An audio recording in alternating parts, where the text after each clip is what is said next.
I now give the floor to the representative of Sri Lanka. Mr. President, may I congratulate you in making available today's meeting as the signature event of China's November presidency, which seeks to focus on the root causes of conflict and how we should take a holistic approach to support conflict-affected countries to achieve sustainable peace through common development. It is my delegation's considered view that we must make an effort to exploit our competencies to achieve peace and security through common development for the common good of humanity, particularly in contemporary times when the core institutions and values of humanity are blatantly and ashamedly challenged. It was former Secretary General Ban Ki-moon who said that the basic building blocks of peace and security for all peoples is economic and social security, anchored in sustainable development. It is a key to all problems because it allows us to address all the great issues, poverty, climate, environment, and political stability as parts of the whole. It is in 2022, in a report in 2022, the Interagency Task Force on Financing for Development, convened by the UNSG to follow up on the Addis Ababa action agenda of the Third International Conference on Financing for Development, makes reference to the point that the poorest developing countries pay 14% of revenue for interest on their debt on average, almost 4 times higher than developing countries. In fact, the reality of the current international financial architecture is that more difficult the situation one is in, not only is there less likelihood of assistance coming, but the prospect of credit downgrades and stricter lending conditions are likely to trap those countries into a further vicious cycle of poverty. Sri Lanka, having undergone the economic turbulence of last year and having stabilized the situation with difficult policy measures in consultation with our development partners, underlines the importance of reform of the international financial architecture as a priority in our quest to pursue the concept of common development. Our own experience and that of the world has shown that reform of the international financial architecture is a global imperative. International assistance through multilateral institutions should be rendered, Mr. President, when a nation needs it on its road to recovery and not on the brink of collapse. Mr. Chairman, it is a fact that current global trends do not provide a cause for optimism. Climate change and biodiversity loss, as well as war and insecurity, affect developing countries the most. Most of the developing countries are not responsible for either global conflicts or for climate change and biodiversity loss.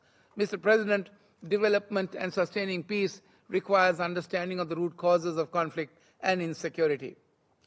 Inequality, you will see that common development initiatives can help us in addressing the underlying causes of conflict, such as poverty, inequality, and the lack of access to resources. By promoting inclusive and sustainable development, nations can reduce socioeconomic disparities and create opportunities for all individuals, thereby minimizing the likelihood of conflicts arising from grievances. We have been reminded that there is still work to be done, but that remains a crucial lesson. You cannot bring peace and security to people just by signing an agreement. In fact, Mr. President, most peace agreements don't last. Common development projects also often require cooperation and collaboration amongst nations by working together towards shared development goals. Common development efforts can help to create stable and resilient societies by investing in infrastructure, education, healthcare, and other essential services by which nations can strengthen their social fabric, enhance governance structures, and build capacities to withstand various challenges. We have also seen that often they involve regional cooperation and integration. By promoting economic integration, infrastructure, connectivity, and trade partnerships, nations can foster interdependence and build mutually beneficial relationships. Common development efforts can address transnational threats such as climate change, terrorism, organized crime, and pandemics. Mr. President, common development initiatives we have seen can also promote social cohesion within societies by reducing inequalities and marginalization, the eradication of poverty. It was Professor Jeffrey Sachs who spoke this morning, some time ago, who pithily observed that the end of poverty is not a matter of charity, but a question of justice, that we can end poverty if we have the political will and the collective action. So by ensuring that all individuals have equal access to opportunities, resources and services, common development can help build inclusive societies where people feel valued and have a sense of belonging. Mr. President, common development efforts can also play a preventive role in countering the emergence of extreme ideologies, strengthening governance and the rule of law. And finally, common development projects can provide opportunities for diplomatic engagement and dialogue between nations.